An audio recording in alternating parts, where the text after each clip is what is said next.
예, 오늘은 고전 콘서트 구탄 정도전의 조선 경국전을 살펴보겠습니다.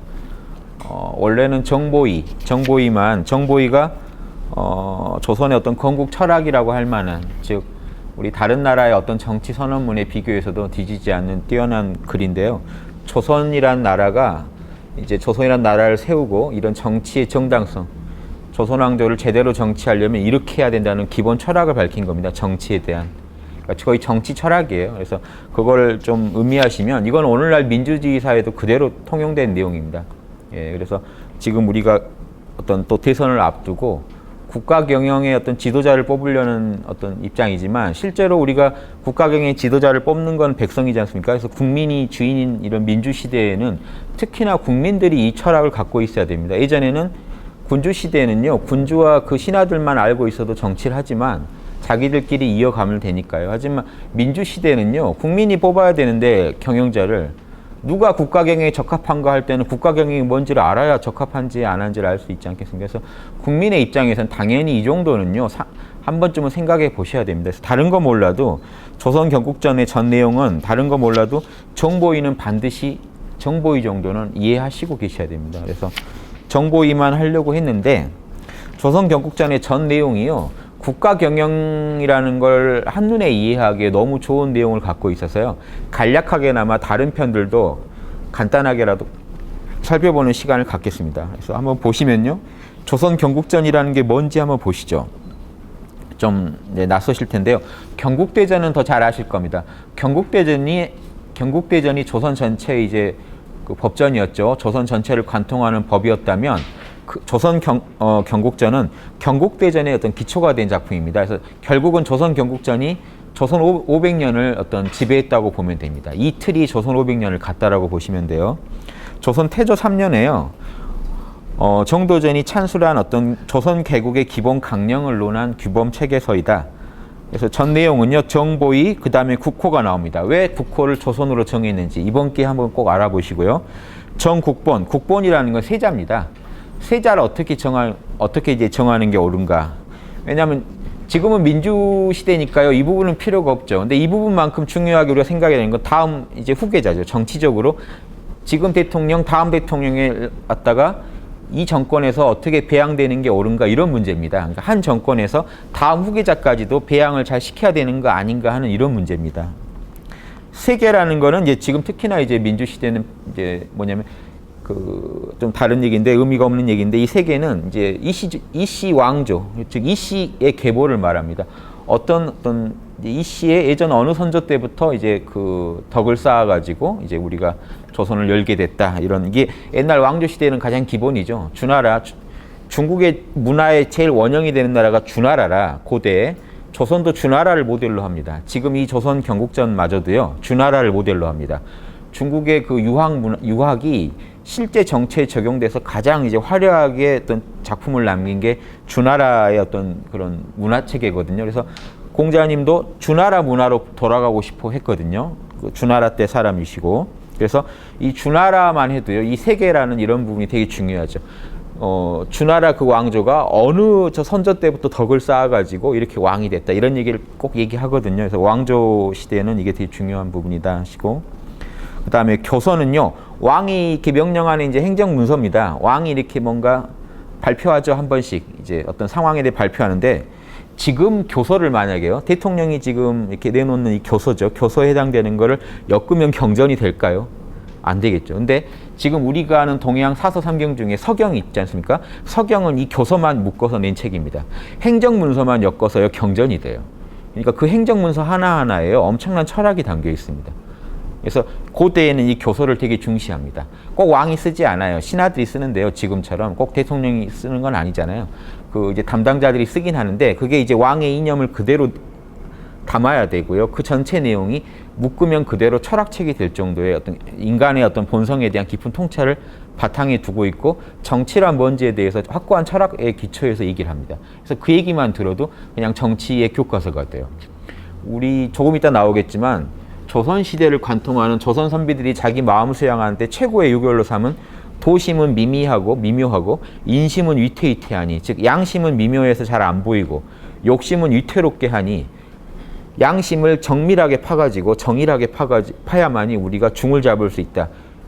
인심유의, 도심유미, 유정유일, 윤직골중이라는 그 신육자 요결이라고 하는, 이게 조선 선비 제일 중시한 건데, 이게 서경에서 순임금이 우임금한테, 당시 신하죠, 우라는 신하한테 이렇게 명령 내린 겁니다. 이렇게 하라고. 그러니까 다 교서에 들어있던 내용들이에요. 그러니까 이 정도로 교서에 있는 게 선비들의 어떤 수행의 어떤 지침이 될 정도의 내용이니까, 교서에 이런 어떤 의미하는 게 지금 우리가 의미 부여하는 건 다릅니다. 자, 교서편이 된 다음에 국가의 기본을 논하고요. 그 다음에 뭐로 나가냐면 밑에 보시면 이호 예병 현공을 차례대로 설명합니다. 자, 그런데 이 육전이라고 하는데, 지금 우리 육조판서라고 아는 그 육조인데요. 이걸 육전이라고 하는데, 주례와 대명률, 당시 조선은 명나라를 4대했잖아요. 그러니까 명나라의 가장 원형이 되는 중국 문화의 원형인 주나라, 요 두 나라를 가장 많이 참고합니다. 또 실제로는 원나라도 참고했는데요. 원나라는 지금 이걸 정도전이 안 밝히는 이유가 지금 4대 하는데요. 원나라는 지금 중국에서 볼 때는 몽고족이잖아요. 중국 정통이 아니잖아요. 그래서 지금 정도전은요, 우리나라에서도 정통이냐 아니냐 지금 되게 가르고 얘기하는 겁니다. 이런 부분은 사대주의에서 나온 것도 이해하셔야 돼요. 당시 명나라라는 강국한테 되게 잘 보여야 되는 입장이고, 우리는 중국 명나라, 중국의 그런 중원의 문화, 주나라 이래 명나라 같이 밝은 문명을 가진 나라에 우리는 그 나라를 이해할 수 있는 수준의 문화를 갖춘 나라라는 걸 강조하면서, 약소국이면서도 문화적으로는 되게 대등하다는 느낌으로 접근하려고요. 다른 주변 나라는 이렇게 안 나오는데, 우리나라는 지금 문화적으로 중국에 대등하다는 생각을 갖고 있는데, 정도전이. 그러니까 좀 창피한 거는 다 감추겠다는 겁니다. 원나라 얘기도 빼고, 조선 이전에 고구려, 백제, 신라 이런 게 다 창피한 거예요, 정도전은. 이런 부분도 좀 이해는 하셔야 됩니다. 당시 상황에서. 명나라 입장에서 좀 우습게 보일 만한 건 다 빼고요. 명나라가 주나라를 그대로 이었듯이 우리도 주나라를 그대로 이었고, 근데 역으로 그 속에는요, 무서운 게 있어요. 주나라보다 더 잘한 부분도 있다라는 게 있어요. 왜 그런지는 제가 좀 이따 얘기 드릴게요. 그래서 결국은 중국은 육조 체계를 취합니다. 주나라 이래. 주나라 이래 육조 체계가 이겁니다. 이호 예병 현공인데요. 이거를 용어를 조금 바꿔서 쓴 겁니다. 더 고대적인 용어로요. 주례에 나온 용어에 근거해서 치전이라고 그랬습니다. 이전은 관리 이자니까요. 이게 지금 행정안전부에 해당돼요. 인사국과 하는 겁니다. 관리들 인사국과 하는 걸 주로 하는 데입니다. 그래서 그걸 치전이라고, 예전 이름이 치전이었고요. 그 다음에 부는 조세잖아요. 호전이라는 게 조세 걷는 겁니다. 그러니까 이게 기획재정부에 해당돼요. 세금을 어떻게 걷어서 어떻게 운영하겠다는 좀 거시경제에 대한 걸 담당하고요. 예전은 이제 의례, 국가에서 하는 그 예절, 의례 이런 게 있겠죠. 그래서 과거 시험까지 다 여기서 담당합니다. 과거나 예절 이런 거를 다 담당합니다.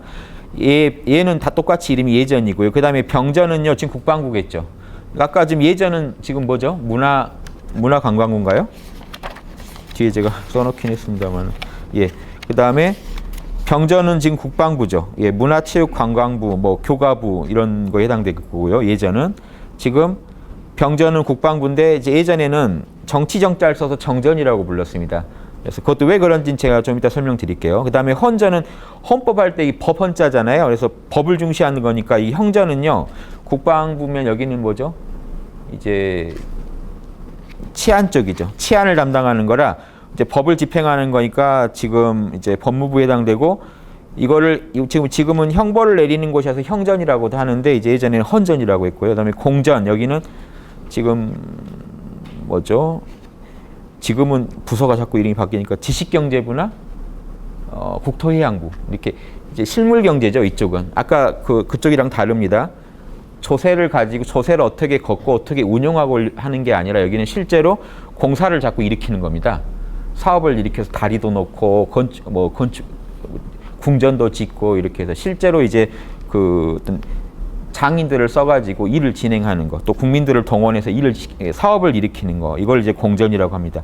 대충 아시겠죠? 이게 지금 우리가 하는 부서들이요, 거의 기본적인 게 다 예전에 다 갖춰져 있고, 그러니까 인간이 움직이면요, 정치를 하면 다 똑같아요. 이런 부분이 다 갖춰져야 굴러갑니다. 이거를 하나의 철학을 꿰가지고요, 조선왕조면 성리학이란 거 아시죠? 그럼 성리학에서 제일 핵심은 뭘까요? 인의해지겠죠. 조선 500년간 이니에지만 연구했어요. 인간의 본성에, 서양 철학이라면 이데아인데 인간 안에 어떤 이데아가 들어있냐? 불변의 본질이 인, 사랑, 의, 정의, 예, 예절, 지, 지혜, 신, 성실함. 성실함은 이 앞에 네 가지가 성실한 겁니다. 이니에지가 늘 봄처럼 사랑하고 여름처럼 예절을 잘 지키고 가을처럼 정의롭고, 가을은 아주 알고가 아니곤 다 쳐버리잖아요. 기운이 서늘해가지고. 겨울에는 꽁꽁 밖으로 하나도 안 내보내고 지혜, 옳고 그름 판정만 하는 겁니다. 지혜. 인, 봄에는 사랑, 생명을 살리는 계절이니까 사랑을 펼치고, 여름은 예절이라는 거요. 겨울에 자기가 감췄던 거를 밖으로 다 보이는 게 여름이잖아요. 그러니까 서로 하모니를 이루어야 됩니다. 조화를 이루는 조화 질서, 이게 예절입니다. 그래서 인간의 본성 안에 사랑, 예절, 정의, 지혜가 다 있다는 거 어떻게 하냐면요. 우리가 남을 욕할 때 보면은 이니에지 가지고 욕을 해요. 저 사람이 날 배려 안 해준 게 그렇게 화가 나요. 그러니까 내가 이니에지를 하진 않지만 남이 이니에지 안 하면 우리는 금방 압니다. 사랑을 안 지켜주면 알아요. 그 다음에 남이 나한테 정의롭게 안 굴면 금방 압니다. 화나요. 남이 나한테 무례하게 하면 금방 알아요. 내가 남한테 무례하게 하는 건 잘 몰라도 옳고 그름. 여러분이요 1 더하기 1은 2다 이거 모르실 분 없죠. 그래서 자명한 얘기다. 지금 밤입니다. 자명하죠. 지금 낮입니다 하면 여러분 마음이 심사가 뒤틀리실 겁니다. 여러분 안에 이니에지가 있기 때문에 틀린 소리 하는 걸 못 참아 하세요. 옳고 그름을 분명히 아세요. 여러분. 그래서 이게 혼동스러울 수는 있어도 옳고 그름의 잣대가 없지는 않습니다. 이거 없는 사람은 없죠. 그래서 여러분한테 지금 이런 내용 가지고 여러분과 제가 얘기 나올 수 있는 것도 옳고 그름의 기준이 동일하기 때문에 이 정도면 옳지 않습니까? 하면 여러분도 동의하실 겁니다. 근데 저부터 찜찜한 얘기는 하면 여러분도 동의 안 하실 겁니다. 의심스러운 얘기들은요. 증거가 확실해야 되거든요. 증거에 맞는 얘기라면 누구도 거기를 거부 못 합니다. 그래서 인간의 사회를 이루는 기본 요소도 이니에지예요. 사랑, 정의, 예절, 지혜. 사랑이란 건 공감 능력이기 때문에 이니에지가 없다면요. 우리가 안에 에티켓이 없고 공감 능력이 없고 정의감이 없고 또 옳고 그름을 판단하는 능력이 동등하게 있지 않다면요. 한 사회는 구성할 수가 없습니다. 성립이 안 돼요. 그래서 이니에지에 맞게 살아가자는 게 성리학이고 그 중에 제일이 인입니다. 자, 요거 하나만 쓰고 하겠습니다. 제가 가끔씩 말씀드리지만 우리나라 지금 서울이 여기에 맞게 돼 있다는 거 아시죠? 북쪽은요 홍지문이 있죠. 지혜를 배양하라고요. 여기 이제 동양 철학은 원래 기본적으로는 북쪽을 밑에 두고 보는 게 기본인데 실제 우리 방위는 북쪽이 위니까요. 동쪽은 흥인, 인을 흥하게 하라고요. 흥인지문이라고 하고 남쪽은요 예절을 숭상하라고요. 숭례문. 이쪽은요 돈독하게 하라. 정의를 돈독하게 하라. 가운데는요 나중에 가운데는 원래 없었습니다. 고종 때 이제 여기를 보신각이라고 이름을 지었죠. 두루 믿음을 줘라. 그래서 이니에지 신이 조선에는 지금 우리 서울엔 새겨져 있습니다. 최근에 성곽으로 이걸 다 돌려서 연결한다고 지금 서울시에서 얘기하던데요. 그거 할 때 꼭 이것도 저는 같이 가르쳐줬으면 좋겠습니다. 사람들한테. 우리 서울은 인간의 양심, 인간의 가장 본질을 각 문에다가 이름을 새겨서 해놨다. 그래서 서울이란 도시는 인간의 양심을 상징하는 어떤 그런 도시다라고 이렇게까지 얘기해주면 좋지 않을까요? 자, 정도전이 이걸 다 정했습니다. 보신각 빼고는요. 당시는 홍지문 말고 이쪽에다가 원래는 숙정문이라고 지었어요. 처음에는. 왜냐하면 숙정문은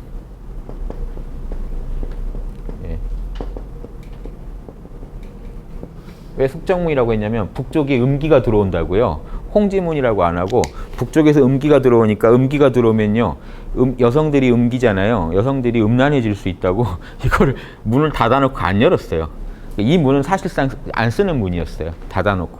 음기를 막는 문 정도였어요. 그래서 정숙하고 엄숙하다는 정도로만. 왜냐하면 이니에지 중에 지는 또 그런 의미도 있어요. 원형리정 중에 정은 되게 곧고 올바르다, 정숙하다는 뜻이 있거든요. 그래서 북쪽은 정숙함을 더 상징했어요. 지혜보다는.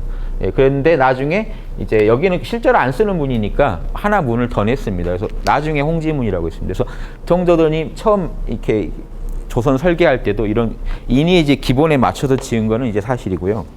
자, 이 중에 제가 괜히 앉았네요. 이 중에 인이 제일 중요하다는 거 아시겠습니까? 자, 보세요. 우리가 도가니 같은 영화 보고요. 정의감, 최근에 일어난 성폭행 이런 사건들 보고요. 정의감이 일어납니다. 불의를 보면 화가 나요. 내가 당한 게 아닌데 왜 그럴까요? 인 때문에 그래요. 인, 공감 능력 때문에요. 남이 피를 흘리고 있어도 내가 흘린다고 순간적으로 느끼기 때문에 우리가 도와주고 싶은 거고요. 그러니까 나와 남이 둘러보지 않는 공감 능력이 없다면 정의감도 의미가 없어집니다. 누구를 위한 정의인지 알 수 없거든요. 그래서 저 사람과 내가 둘이 아니라고 느끼기 때문에 남이 당하는 불의를 봐도 내가 화가 납니다. 내가 당한 것 같이 기분이 나빠요. 그래서 정의라는 것도요. 그리고 우리가 누구한테 화를 내나요? 화를 왜 내나요? 기본적으로. 왜 도가니를 보고 화를 낼 근거가 뭔가요? 그 사람들이 인을 해쳤기 때문에 그래요. 공감 능력이 없는 거에 화를 냅니다. 즉 인과 은은요. 어떤 관계냐면 인은 가장 최고의 어떤 지향해야 될 목표라면 은은요. 인을 도와주는 겁니다. 즉 우리가 다 같이 공감 능력 인하고 삽시다 했는데 누군가가 불인을 했어요. 남을 갖다가 해코지했어요.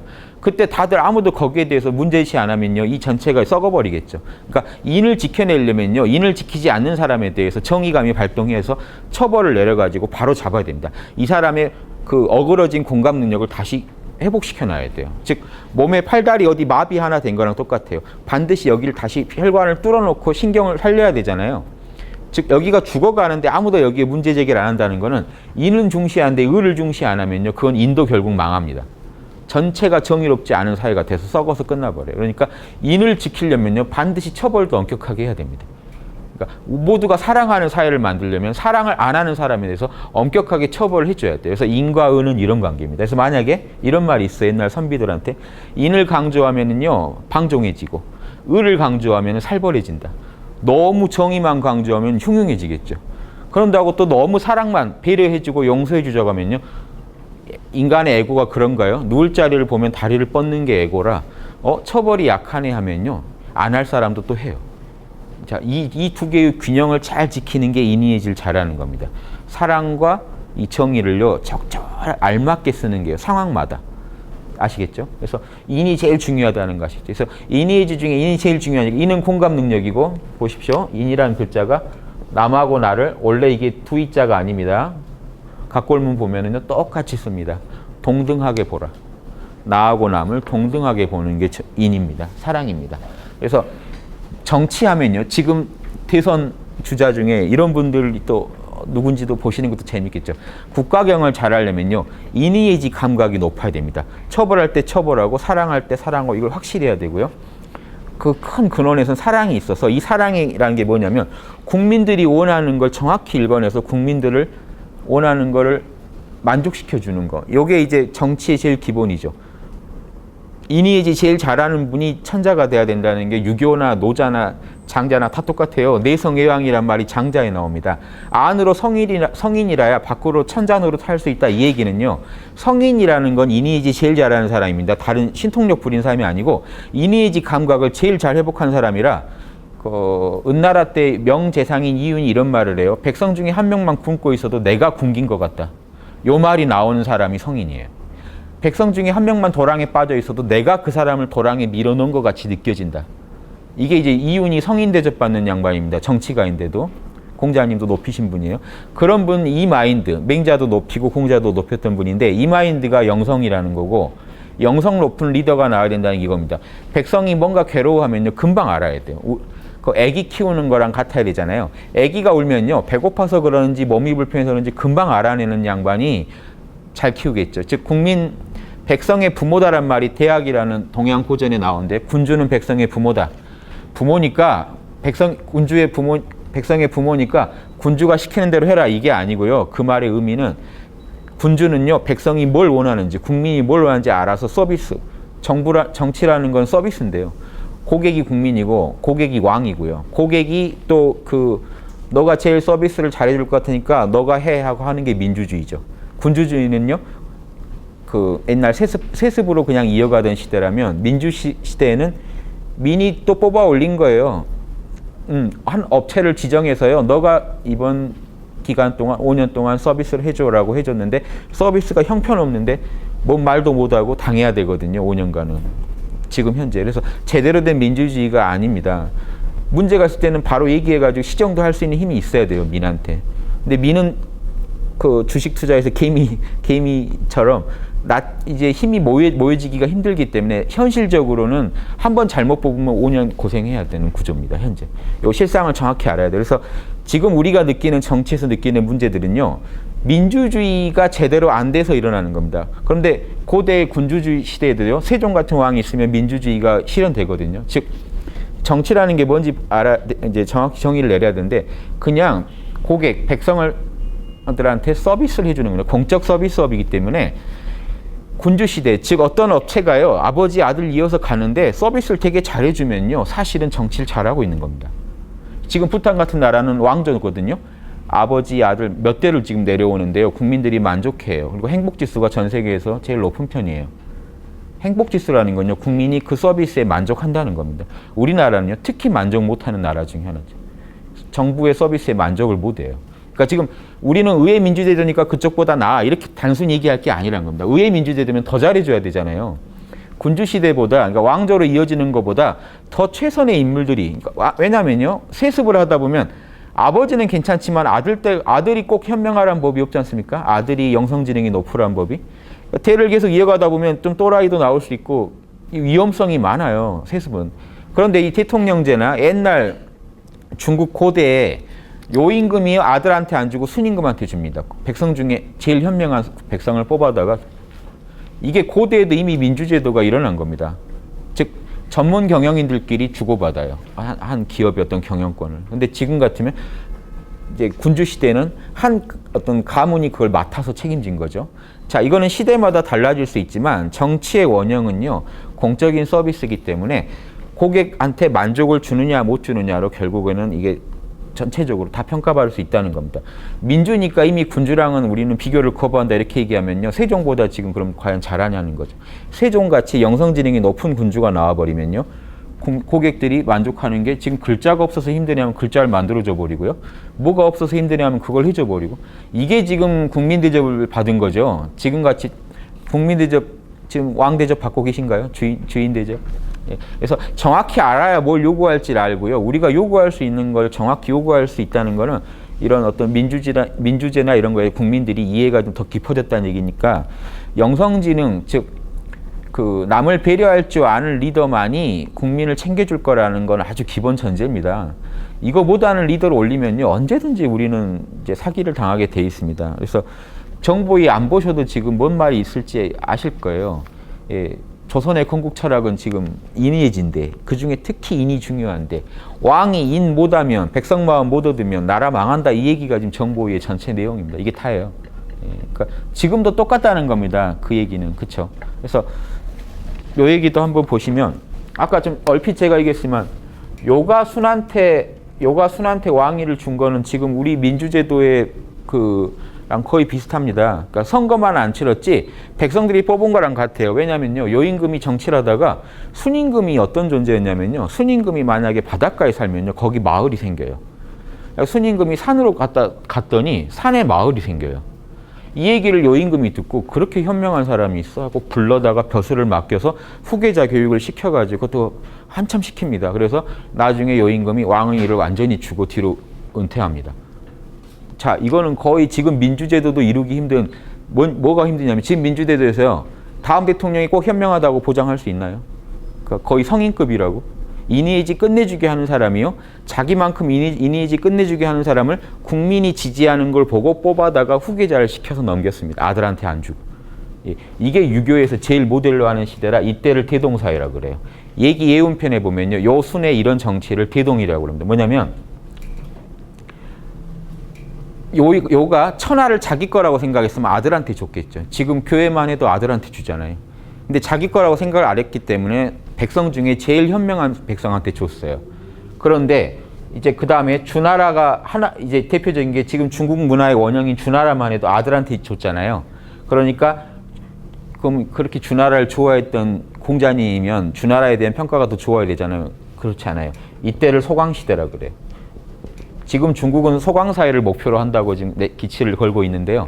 대동까지는 안 된다고 이제 자기들이 알고 소강을 목표로 하자는데 소강은 조금 편안한 사회입니다. 이때는요. 천하가요. 어느 왕가 거예요. 천하가 한 왕 같건데 이거는 그러니까 아무리 잘 다스려줘도 대동만 못하다는 거는 있습니다. 그러면 지금 우리 민주제도는요 대동을 실현해 보일 수 있는 그런 장치들은 돼 있어요. 그렇죠? 왕조를 인정하지 않잖아요. 그러니까 지금 소강에서 대동으로 지금 많은 부분은 지금 제도적으로는 고쳐져 있는데 문제는 뭐냐면 이 대동이 실현되려면 요나순 같은 백성의 이해관계를 자신의 이해관계로 삼는 리더가 나와야지 이거 성공합니다. 안 그러면 소강만도 못해요. 세종은 소강시대에서 그 정도 했는데요. 그러니까 소강시대의 리더라도 왕조의 리더라도 한 번씩 아들이 현명한 아들이 나오면은 그 왕도 정치를 하겠죠. 민주정치의 실질적인 민주정치를 합니다. 백성을 위한 정치를 해요. 민주죠. 민을 주로 본 정치를 하는데 아무리 지금같이 민주주의 형식은 다 갖췄더라도요. 리더가 자기만 생각해버리면 실질적인 민주정치는 안 된다는 겁니다. 그래서 이런 걸 좀 아시고 이제 정보위를 한번 읽어보시겠습니다. 정보위라는 건요. 보물 같은 자리를 바르게 함이라는 건데 왜 그 임금 자리가 보물 같은지도 뭐 설명이 되겠죠. 그러니까 임금 자리를요. 보물 같은 자리라고 본 겁니다. 그 보배로운 자리를 바로 잡으려면 어떻게 해야 되느냐. 즉 올바르게 임금 노릇하려면 군주 노릇 대통령 지금 대통령한테도 하는 말입니다. 대통령이 올바른 그 대통령 자리를 잘 지키려면 어떻게 해야 되느냐 보십시오. 주역에 이르기를 성인의 큰 보물은 자리라고 했다. 그러니까 아까 그 기본 정신이 성인 여기서 성인은요 천자가 될 양반을 말합니다. 안으로 덕이 성인이어야 천자 노릇을 하니까요. 안으로 이렇게 영성지능이 이니에지를 정말 잘하는 사람이 왜 대통령 자리, 천자 자리를 보물이라고 여기느냐? 아무리 성인이어도요, 대통령이 못 되면 백성들한테 못 해줘요. 그만큼. 그쵸? 아무리 성인도 지금 저 산 속에 있다면은 산에 그 몇 명밖에 좋을 게 없잖아요. 그러니까 우리가 백성들 입장에서는 성인을 대통령에 앉혀야 되는 게 백성한테 좋은 일이고요. 또 성인도 자기 덕을 세상에 펼 수가 있어서 좋은 일이죠. 그래서 성인들한테는 큰 보물이 되는 게 바로 자리입니다. 그리고 천지의 큰 덕은 낳아줍니다. 천지는요, 생명을 살려주는 걸 제일 큰 덕으로 삼아요. 이게 지금 주역에 나온 말입니다. 그런데 무엇으로 자리를 지키나? 그러면 성인은 그 자리를 어떻게 유지해 나가나? 사랑이다. 즉, 천지도요, 생명을 살려주는 것이 천지, 하느님도 그게 다라는 겁니다. 하느님은 사랑이시다 이 얘기를 하는 겁니다. 천지의 대덕은 사랑이니까 즉 성인, 가장 하느님의 닮은 인간인 성인도 하느님이 할 수 있는 최고의 일은 사랑이더라는 겁니다. 그래서 사랑으로 그 임금 자리를 지킨다. 자, 여기까지가 답니다. 주역의 이 말을 들어가 시작이에요. 그러니까 주역이 이 말에 다 담겨 있어요. 예, 성인은 영성지능이 이니에지를 제일 잘하는 사람은, 영성지능이 제일 높은 사람은 그 대통령 자리를 얻어야 그 사랑을 제대로 펼 수 있기 때문에 그거를 참 보물 자리라고 한다는 거죠. 그런데 그 자리를 어떻게 유지하느냐? 사랑을 잘함으로써. 하느님을 대신해서 백성을 사랑함으로써. 그런 말 있죠. 하느님이 모든 곳에 못 있어주니까 이제 엄마를 낳았다 하는 그런 거죠. 자식을 누가 직접 사랑해줘야 되는데 직접 손으로 다 이렇게 코도 닦아주고 밥도 먹여주고 하는 이런 사랑을 표현하려니까 하느님의 대리인으로 엄마가 있다는 말처럼 국민을 갖다가 하느님이 다 돌봐줘야 되는데 그 대리인으로 지금 임금을 세운 겁니다. 그래서 이 동이족에서는 임금을 천자라 그래요. 하느님의 대리인이라고. 거기까지 아시겠죠? 그래서 그러면 사랑만 잘하면 천지를 대신해서 사랑해줄 존재가 필요한데 천자는요. 자, 이 구절을 이제 풀어보는 겁니다. 정도전이 이 말을 갖다 앞에다 탁 걸고 이 말을 하나씩 풀어가는 겁니다. 천자는 천하의 녹봉을 향유하고 즉 천하가 다 천자 거잖아요. 예, 이게 이 왕조 사회에서는요. 그리고 제후는 경내의 녹봉을 향유하니 제후는 이제 봉건 시대에서 이제 영주들이죠. 어느 지역을 네가 맡아라. 이게 중앙 집권은 아닙니다. 제후는요. 지금 천자와 제후 관계는요. 봉건적 관계입니다. 즉 어느 지역을 봉해줘요. 그러니까 제후 그 영주를 갖다가 영주로 삼는 겁니다. 그러면 그 지역은 너가 그냥 맡아서 다스려라. 이게 중앙 집권이 힘들 때 하는 겁니다. 중앙 집권이 돼 있으면요. 이게 중앙에서 관리를 파견하겠죠. 그게 아니라 제후들은요. 거기는 네가 알아서 재판하고 뭐하고 다 해라 하고 그냥 맡겨버리는 겁니다. 그래서 그 나라랑 이 나라가 계약을 맺는 겁니다. 이쪽이 더 높은 나라, 이쪽이 낮은 나라에서 계약을 맺는 관계들이니까 천자는 제후는 그 경내가 다 자기 땅이죠. 천자는요. 그 계약 관계를 맺은 모든 영주들 땅까지 다 자기 땅이라는 겁니다. 그래서 자, 이게 이 얘기는 뭐냐면 천자나 제후가 이렇게 부귀를 누린다는 얘기를 하는 겁니다. 천자 자리가 정말 부귀로운 자리다. 그래서 모든 부귀 중에 제일 지극한 자리인데 현명하고 유능한 사람, 자리이고 그 천자 자리라는 게 지금 천자 자리가 왜 대단한지 얘기해 주려고 지금 시작한 겁니다. 현명하고 유능한 모든 사람들이 그 지혜를 바쳐요. 그 천하 안에 모든 재주 있는 사람들이요. 임금은 천자한테는 그 지혜를 바쳐요. 재주를 바쳐요. 그리고 모든 이 호걸들이 현명하고 유능하다는 거는 이제 좀 군자들이고요. 호걸들은요. 이 호걸하고 군자는 다릅니다. 호걸은 도덕성을 안 물어요. 군자는요. 도덕적으로 유능한 사람을 말하고 양심을 잘하는 사람을 말하고요. 호걸, 영웅 호걸 할 때에서 호걸은요. 좀 뛰어난 사람들입니다. 기인들. 그러니까 한방면 재주가 특히 좋은 사람들 말이에요. 그래서 어떤 달인들입니다. 그래서 그 호걸들은 그 힘을 다 바쳐요. 천자한테. 그리고 백성들은 분주하게 일하면서 자기 맡은 바에 다 복무하면서 오직 천자의 명령만 따라요. 그러니까 그런 자리니까 엄청난 자리죠. 그러니까 만약에 성인이 그런 자리에 올라가면요. 현명한 사람, 호걸, 백성 다 재미를 보는 거죠. 만족 서비스를 받는 거죠. 올바른 정치에.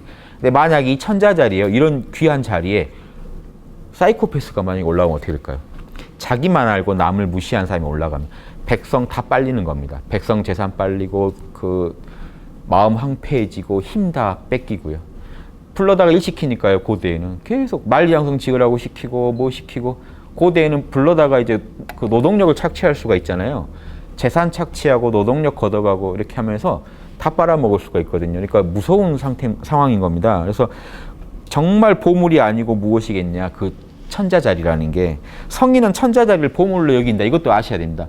노자나 장자는 안 그럴 거야. 그 사람들은 천하 버린 사람들이니까 안 그래요. 노자 장자 보시면요. 계속 천자한테 바치는 글입니다. 천자가 성인이고 천자가 무의의 정치를 하십시오 하고 그 엄청난 자리에 있으면서 무의의 도를 펴십시오. 계속 노자나 장자는 그 얘기예요. 그러니까 워낙 여기가 귀중한 자리인지를 아니까요. 그 사람 하나만 잘못되면요. 천하가 틀어질 수 있는 자리예요.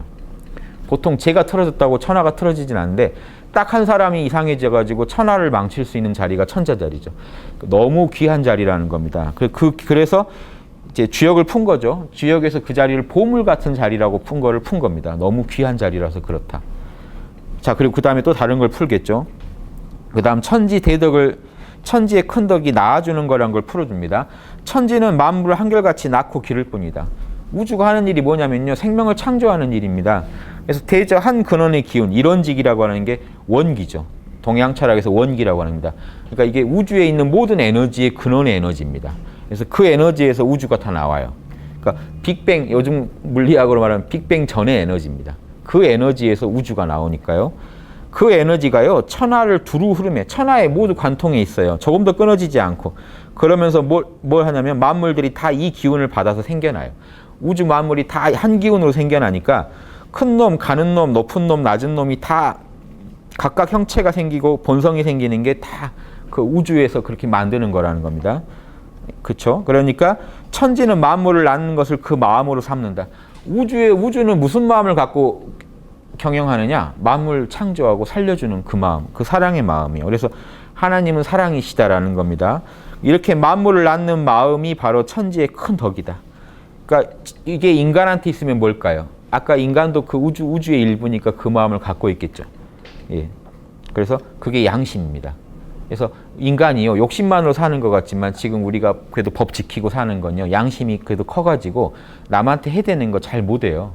큰 마음 내야 해요. 남 뒤통수를 치려면요, 큰 마음 내야 하지. 그렇죠? 맨정신으로는 뭐 하기 힘드니까 술도 먹고, 그걸 맨정신으로 할 수 있는 사람들은 이제 사이코패스고요. 일반인은요, 죄 지어도요, 죄의식에 막 자기가 자수하고 그래요. 사이코패스는 안 그래요. 걸려도요, 더 못 죽이고 걸린 게 한이다 이러는데요. 일반인 잡히면요, 잡혀서 차라리 후련하다라고 나옵니다. 양심의 가책 때문에 도저히 못 견뎠다. 오히려 자살하기도 하고 그래요. 자기가 못 견뎌가지고. 이게 일반적인 인간입니다. 양심이 살아있기 때문에 그래요. 그러니까 양심이 마비될 정도면요, 좀 뇌에 좀 문제가 있거나 좀 심각한 어떤 환경적인 어떤 요인이 있을 겁니다. 그래서 일반적으로는 그렇게 안 될 겁니다. 그래서 자, 이게 우주가 사랑이다라는 얘기를 한 겁니다. 자, 천자 자리는 정말 위대한 자리, 귀한 자리고, 인간이 엄청난 권세를 그 사람한테 준 자리잖아요. 권세라는 게 그렇게 귀하다는 겁니다. 좋은 사람이 있으면 엄청난 무기고, 나쁜 사람이 있으면 이거는 이제 사람 죽이는 어떤 도구가 되겠죠. 그리고 천지는요, 우주를 살리기를 원해요, 우주가. 그래서 그 천지의 마음을 잘 갖춘 인간도, 하느님에 다가간 인간은 백성을 사랑해야 본식이겠죠. 그래서 인군의 자리는 존귀하며 귀하다. 그러나 천하는 지극히 넓고 만백성은 지극히 많다. 그러므로 한 번 그 마음을 못 얻어버리면 이제 뭐 얻지 못하면 크게 염려할 만한 것이 생긴다. 한 번만 백성의 마음을 탁 틀어도요, 문제가 생긴다. 천지는 안 그래요. 천지는 백성들의 마음을 늘 돌보는데 사람이다 보니까 임금이 자기만 생각해버리면 탁 틀어질 수가 있겠죠. 둘 사이가. 한 번만 틀어줘도 문제가 생기는데 보십시오. 아래 백성들은 지극히 약하지만 힘으로 이업할 수 없고 어리석은 거 지극히 어리석지만 못 배우고 어리석은 것 같지만 잔꾀로 속일 수가 없다. 왜냐? 백성들도 양심을 다 가지고 있기 때문에요. 저 사람이 나를 사랑해주지 않는다라고 느끼면 그냥 한다는 겁니다. 얘도 아는데요. 그냥 한다는 겁니다. 그래서 그 마음을 얻으면 복종하고 임금이 서비스를 제대로 펴면 백성도 거기 따르겠지만 만약에 마음을 얻지 못하면 만족스러운 서비스를 제공하지 못해서 국민들이 마음이 이건 아니다라는 인의의지 중에 수호지심, 정의감이 발동해버린다. 임금이 잘못하면 정의감이 발동해버려요. 이건 아니지라는 마음이 딱 들어버리면 어떻게 될까요? 떠나버린다. 백성이 떠나버려요. 그럼 왕조 하나가 무너지는 겁니다. 그래서 떠나고 그 따르는 그 사이는요, 털끝도 용납하지 못할 만큼 미세하다. 그 차이는 진짜 미세하다는 겁니다. 대통령이요, 다르고 다르다는 거예요. 국민들이 힘들 때, 참 힘들겠구나라고 눈물 한 방울 흘려주는 그거랑 나는 별 관심 없다라고 그 미세한 표정의 차이에서도 국민들은 반응하지 않을까요? 이렇게 섬세하게 읽어내니까요. 인의의지를 국민들은. 그래서 그 털끝 같은 털업 같은 사이에서도 확 갈린다는 겁니다. 민심이. 그러나 이른바 그 마음을 얻는다는 것은 사심으로 구차하게 가식적으로 눈물을 흘려서 얻을 수 있는 건 아니다. 최근에 어떤 후보도 눈물 막 흘리고 했지만 어떤 후보가 아니 어떤 분도 국민들이 등 돌리잖아요. 몇 번씩 막 얘기하면서 울었지만 싸늘하게 반응하는 경우도 있습니다. 그 눈물이 진심인지 아니니까 읽어내고 있어요, 국민이. 예전에는 더 쉽겠죠. 직접 임금 볼 일이 없고 지도자 볼 일이 없는데 요즘은요, TV로 다 보고 있어요. 그 예전에 돌발 영상인가 이런 데 보면요, 막 국회의원 거기서 졸고 있는 사람 다 보고 있고요. 이렇게 다 봐버리면 민심이 더 빨리 요동하겠죠. 그러니까 이때보다 더 무섭습니다, 지금은. 또 이런 인터넷이나 스마트폰 때문에요, 정보가 얼마나 활발하게 도는데요. 그러니까 이 부분을 더 명심해야 됩니다. 이른바 마음을 얻는다는 건 사심으로는 얻을 수 없다, 구차하게. 얻을 수 없고요. 도를 어기고 명예를 해치면서 이룰 수 있는 것이 아니다. 오직 사랑으로, 사랑이라. 이렇게 해서 말할 따름이다. 사랑이라고 말할 따름이다. 사랑밖에 없다는 겁니다. 그러니까 백성을 진짜 백성 생각해주는 수밖에 없다는 겁니다. 민심 얻으려면. 그래야 백성이 반응한다는 겁니다. 이게 우리 그 동양 철학에서 제시하는 정치 철학입니다. 정치란 뭐냐? 그 대통령 자리는 천하의 권세가 최고의 권세인 자리니까 귀한 자리고, 이 귀한 자리일수록 결국은 사랑을 통해 백성의 마음을 얻을 때만 유지되고 백성이 마음이 떠나버리면 그 자리도 무용해진다라는, 이게 민주 아닙니까? 실질적으로는 이게 민주제도입니다. 이거를 다만 소강사이다 보니까 왕조가 맡았을 뿐이에요. 그러면 왕조가 맡으면요, 아까 요순이 한 거랑은 다르겠죠. 제일 성인들끼리 이어가야 제일 좋다는 거를 선비들이 제일 잘 알아요. 그러겠죠. 선비들은 이것만 전공한 사람들인데요. 그런데요, 현실적으로 어느 한 왕조한테 안 맡길 수는 없는 시대가 있잖아요. 예, 그래서 왕조한테 맡기되 그럼 장치를 걸겠죠. 그럼 뭘 할까요? 세자를 죽도록 공부시키는 것도 하나의 방법이겠죠. 세자의 영성지능을 무조건 끌어올리는. 아니면요, 세자가 너무 약하면요, 신하 중에 총리, 즉 재상의 역할이 커집니다. 즉 이런 조선사에서는 재상의 역할이 엄청 커요. 왜냐하면 임금을 대신할 정도예요. 왜냐하면 임금이 좀 띨띨한 영성지능이 정말 낮은 사람이 나올 수도 있잖아요. 어느 자식 때는 가다 보면. 그러면 그때는요, 재상이 거의 나서서 해야 되잖아요. 그러니까 재상한테 오히려 더 걸어요, 정도전은. 그래서 정도전이 신권 정치를 제일 대표하는 겁니다. 왕이 띨띨할 수도 있다라는 걸 전제하고 시작해요. 그러니까 무조건 왕이 하는 일입니다. 왕의 말은 다 따르겠습니다. 이런 게 아닙니다. 자, 보세요. 지금 이것도 하나의 경고죠. 임금이 사랑 못하면, 백성들 마음 못 헤아리면 그냥 끝장이다라고 경고하고 시작합니다. 그래서 임금이 천지가 만물을 낳는 마음, 우주가 만물을 낳고 사랑하는 마음으로 자신의 마음으로 삼아서, 그걸 자기의 마음으로 삼아서 남에게 참을 수 없는 정책을 시행하여, 이게 뭔 말일까요? 남에게 참을 수 없는 정책. 자, 불인지심이라고 합니다. 이건 맹자가 한 말인데요. 보십시오. 맹자가 뭐라고 그랬냐면, 이 인의 마음을, 특히 사단 중에 인의 마음은 측은지심이잖아요. 이 측은지심을 뭐라고 표현하냐면 불인지심이라고요. 불인인지심. 줄여서 불인지심이라고 하는데요. 남에게 참을 수 없는 마음이에요. 뭘 참을 수 없나요? 남이 피 흘리고 있을 때 불쌍하잖아요. 그게 참을 수 없는 마음이라는 거예요. 남을 봤을 때요. 안에서 도와줘야겠다. 이건 잘못됐다. 이런 이 사단들은 다 사실은 불인인지심입니다. 측은지심으로 제일 대표될 뿐이지. 즉 도가니 영화를 봤는데요. 울컥하게 올라오는 그건 아니지. 이 자식들 그 잘못된 것들을 바로잡아야지 하는 그 마음 참을 수 있나요? 못 참아요. 그러니까 이 양심이 터져 나오는 거 못 참습니다. 1 더하기 1은 3 그러면 못 참겠죠. 울컥하시겠죠. 이게 양심입니다. 잘못된 걸 들으면 울컥하게 돼 있고요. 남이 불쌍한 상황을 보면요. 가슴이 또 확 불쌍해지는 마음이 통합니다. 불인인지심을 가지고 펼친 정책을 정의라고 하는 겁니다. 그러니까 지금 공감, 백성을 사랑하는 마음에서 시행하는 정책들이에요. 불쌍해가지고 가정 형편이 어느 정도 이하인 사람한테는 어떻게 지원해줘라. 이런 게 다 지금 복지 정책 같은 게 있죠. 이걸 복지라고만 단순히 말하지 마시고 이렇게 이해해보는 건 재밌지 않나요?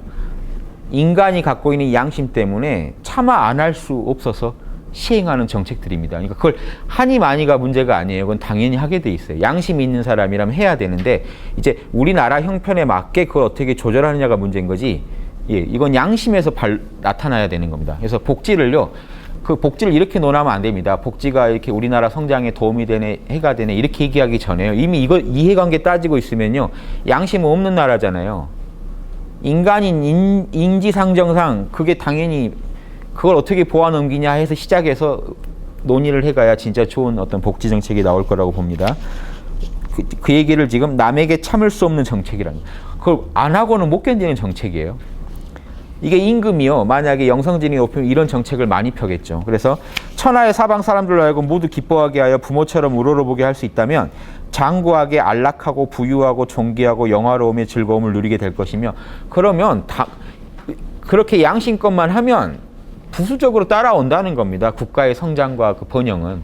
임금 자리도 튼튼해질 거라는 겁니다. 부수적으로. 근데 뒤에 걸 먼저 생각하면은 안 해요. 그러면 구차하게 아까 말한 사심으로 구차하게 하는 게 돼버리고 그러니까 임금의 마음부터 진심이어야 된다는 걸 강조하는 겁니다. 이런 형식만 취하라는 게 아니라 그럼 반대로 하면 어떻게 되나요? 그러니까 반대로 하면 만약에 위태롭고 망하고 뒤집히고 추락하겠죠. 그런 근심이 없을 것이다. 이렇게 그 공감 능력, 양심에 기반한 정책만 편다면요. 사랑으로 자리를 지킨다는 것이 마땅하지 않은가? 이 말이 참 맞지 않냐? 이겁니다. 자, 요 뒤로는요. 이제 태조한테 아부하는 겁니다. 아부하면서 위협하는 거예요. 태조는 정말 잘하실 거라고 믿습니다. 막 이런 식으로 해가지고요. 그러니까 이 부분은 이제 왕조 시대다 보니까 있는 겁니다. 삼가 생각컨대 주상전하께서는 천신과 인심에 순응하며 위로는 하늘의 마음, 만물을 살려라 하는 거에 따르고 밑으로는 백성들이 우리한테 최고의 서비스를 해주세요 하는 그 마음에 순응해서 보위를 신속히 바로잡으셨으며 사랑으로 마음의 덕의 전체가 되며 태조가 그렇다는 겁니다. 근데 사실은 이게 임금이 이래야 된다는 얘기를 하는 겁니다. 지금 은근하게 이렇게 위협하는 겁니다. 임금은요. 그 사랑, 나와 남을 둘러보지 않는 마음이요. 마음의 전체에 꽉 차 있어야 된다는 겁니다. 그래가지고 그 마음이 발출을 할 때는 뭐로 발출하면 친애함. 실질적으로 남을 사랑하고 친애하는 걸로 마음이 발동해야 된다는 거예요. 이러면요. 성인이에요. 원래. 이게 유교에서 성인을 묘사하는 겁니다. 인과 예의 차이가 있어요. 자, 인과 예의 차이는 뭐냐면요. 보십시오. 지금 정도전이 살짝 썼는데요. 인의예지는요. 인간의 본성이라고 그랬죠. 본성은요. 이거는 이데아적인 영역입니다. 본질이에요. 즉 인이 밖으로 나오면은 그러니까 밖으로 나왔을 때는 어떻게 될까요? 인이라는 거는 인간의 본성. 이거는 우리 순수한 참나 차원의 얘기고요. 이 참나가 인간의 어떤 에고를 거치면서 밖으로 감정으로 나오겠죠. 그때는 뭐라고 하냐면 사랑의 자 애로 나옵니다. 인이. 그래서 인이라는 거는 인간이 갖고 있는 본질을 얘기할 때 말하는 거고요. 그럼 제가 실제로 그 인을 표현하는 거는 친애함, 사랑이죠. 같은 사랑인데 친애라고 해요. 요거를 옆에 뒤에 넘겨보시면 그 안에 있을 때랑 밖에 나왔을 때를 다 구분해서 쓰는 선비들이 쓰는 용어를 제가 다 써놨거든요. 인은 예라고 합니다. 즉 이 얘기가 뭐냐면요. 보십시오. 어떤 길에 피 흘리는 분이 있어서요. 제가 불쌍해서 이불을 갖다 덮어드렸어요. 그러면 제가 지금 제 마음으로 느끼고 표현한 거는 결국 이건 예예요. 친애함, 사랑을 표현한 겁니다. 저로 하여금 이런 사랑을 느끼게 만든 걸 인이라고 하는 겁니다. 본질. 이해되십니까? 본질은 드러나는 건 아니에요. 인간 안에 꼭 있다가 그렇게 하게 만드는 걸 본질이라고 하고요. 실제 우리가 그런 감정을 느낄 때는 사랑을 느껴요. 너무 안타깝다. 이런 사랑을 느끼는 게 이해라는 겁니다. 이해되시죠? 그러니까 진짜 성인 아닌가요? 안으로는 인이 꽉 차 있다가요. 그러니까 출동 준비를 하고 있고 건들면 사랑이 그냥 막 터져 나오는 사람을 말하는 겁니다. 그 인이 마음의 전체 덕이 된다는 건요. 완전히 참나가 내 안에 드러나가지고요. 양심이 안에 환하게 드러나 있는 상태를 말하고 아직 사랑이 표현된 건 아닙니다. 친애함이 발출된다는 건 이제 건드리면 무조건 사랑해줘요. 이해되시죠? 이게 이미지가 다 있어요. 조금 이따 이제 그림 나올 때 다시 보여드릴 텐데 아예 그거 보시죠. 4페이지. 그럼 이는 친애함이면은 그 정의는 뭐가 돼 있나요? 정의는? 인간 안에 정의가 있다는 게요. 발출될 때는 이게 마땅할 의자거든요. 합당하다는 이게 합당하게 처신한다는 내 마음에서 합당하다 합당하지 않다 이런 마음이 일어난다는 겁니다. 이건 마땅한 것 같아. 이런 마음이 들 때는요. 내 안에 뭐가 있다는 겁니까? 정의라는 본질이 있기 때문에 합당한지 안 따지고 있다는 겁니다. 만약에 내 마음에 또 예절의 본질이 그러니까 에티켓을 지켜야 된다. 질서를 잡아줘야 한다는 본질이 내 안에 있기 때문에 나한테 어떤 감정이 일어나나요? 공경심이 일어나요. 즉 누군가에 대해 공경심이 일어난다는 거는 나를 낮추고 그 사람을 높이는 마음이 일어난다는 거는 안에 그 예절의 본질이 있기 때문에 예절을 지켜야 한다는 본질이 있기 때문에 그렇다는 겁니다. 지혜는요. 분별 능력, 뭔가를 분별하고 따져요. 분별할 수 있는 힘이 생겨요. 이해되시죠? 이건 본질과 작용입니다. 본체와 작용. 즉 뭐냐면요. 자 이렇게 설명하면 좀 이해가 되실지 모르겠습니다. 우리 마음에는요. 보이지 않지만 명령어가 입력되어 있다는 겁니다. 즉 명령어가 뭐냐면요. 사랑하라, 정의로워라, 예절을 지켜라, 지혜로워라. 요게 명령어로 들어있는 걸 이니에지라고 합니다. 근데 그 명령어가 들어있으면 어떻게 될까요? 프로그램이 이렇게 깔려있으면 실제로 그런 일이 생기면 사랑을 하겠죠. 이렇게 밖으로 표현된 사랑은요. 작동한 거를 우리는 프로그램하고는 분리해가지고 이 작동을 한 걸 갖다가 사랑, 합당함, 분별, 공경 이렇게 작용할 때는 이런 모습을 갖춘다는 겁니다. 이해되시죠? 본성과 감정이에요. 이니에지는 본성이고 또 뭐죠? 예경의 별은 감정이에요. 작용이에요. 이렇게 선비들은 용어를 구분해서 썼어요. 이 정도 알아두시면요. 성리학에 되게 깊은 내용 부분까지 들어가신 겁니다. 이걸 이니에지도 벌써 작용과 본체로 구분해서 보는 거예요. 프로그램으로 있을 때랑 그게 작용을 할 때랑 구분해서 보는 겁니다. 자, 태조가 그렇게 한다는 겁니다. 그러니까 이렇게 하라는 얘기예요, 사실은. 거의 협박이에요. 저는 믿습니다. 임금이 지금 그러실 겁니다. 그 마음을 바로잡아 사랑을 체득하시어 그 친애함을 남에게 미치셨으니 안으로 인이 성성하게 안에 환하게 프로그램이 작동을 활성화돼 있다가 그러니까 프로그램이 활성화돼 있다가 지금 이니에지 모르고 살아가는 사람들은 가끔씩 이 프로그램이 돌아가서 남이 불쌍한데도요. 자기가 안에 있다는 걸 모르고 살잖아요. 뭐가 활성화됐다는 거냐면요. 길 가다가 우리도 프로그램이 똑같이 명령어가 입력돼 있기 때문에 길 가다 피 흘린 사람 보면 불쌍하다는 마음이 일어나 버려요. 이 사랑이 나와 버리는데 내 안에 인이라는 본질이 있어서 그렇구나 하는 걸 모르니까요. 그 본질이 활성화가 덜 됩니다. 그런데 지금 사랑을 체득했다는 얘기는요. 내 안에 인이 있다는 걸 이제 선명하게 알고 있다는 겁니다. 본인이 스스로. 그래서 건드리면 그게 바로 나온다는 거. 이 모든 과정을 다 안다는 거예요. 그래서 건드리면 친애함을 남한테 펼치니까 사랑의 본체가 서고 사랑의 작용이 행해졌다. 이 말 이해되시죠? 아, 그 자리를 보유하여 천만세 전해질 것임을 누가 믿지 않겠는가. 이렇게만 하면 나라가 안 망할 거다. 자, 요 뒷부분들은요. 예전에 이제 신하 입장에서 쓰다 보니까 붙는 겁니다. 조선왕조의 모든 글에는 이렇게 있어요. 율곡 선생이나 태계 선생이 올린 태계가 성악십도를 선조한테 올릴 때도 신이 생각한데 해가지고 이런 부분들이 꼭 있습니다. 이렇게 하십시오 하고 왕한테 팁을 주는 성악지묘 율곡의 성악지묘 뒤에 가면 신이 생각한데 이렇게 하십시오 하고 이렇게 임금한테 바치는 글들이니까요. 임금 지금 잘하십니다 라고 얘기하면서 더 잘하시라고 압박을 넣는 겁니다. 자, 여기까지 보시면 지금 아시겠죠? 우리나라의 정보위라는 거. 우리나라의 이런 정치 철학이 절대 지금 갖다 써도 절대 뒤지지 않고요. 저는요, 지금 대선 나오실 뿐만 아니라 정치하시는 모든 분들 아침마다 이거를요, 생각한데 그 뒷부분 빼고요. 아침마다 이걸 좀 보셔야 됩니다. 한번 읽고 시작하시는 게 좋으실 거라고 생각이 듭니다. 또 남의 나라 인권선언, 뭐 독립선언문 이런 거 자꾸 보지 마시고요. 이게 기본인데요. 정치가 안 하면 망할 거라는 거. 지금 더 위험한 시대인데요. 살짝만 잘못해도 바로 악플이 달리는 이런 무서운 시대에 살고 있는데, 이때는 악플 그렇게 함부로 못 달아요. 익명에 그거 달았다가 잡혀가면 나중에, 예전엔 잡혀갔죠. 근데 지금은요, 마음껏 할 수 있습니다. 그래서 더 조심할 때가 아닌가 싶습니다. 예, 5분 쉬고 다시 하겠습니다. 예.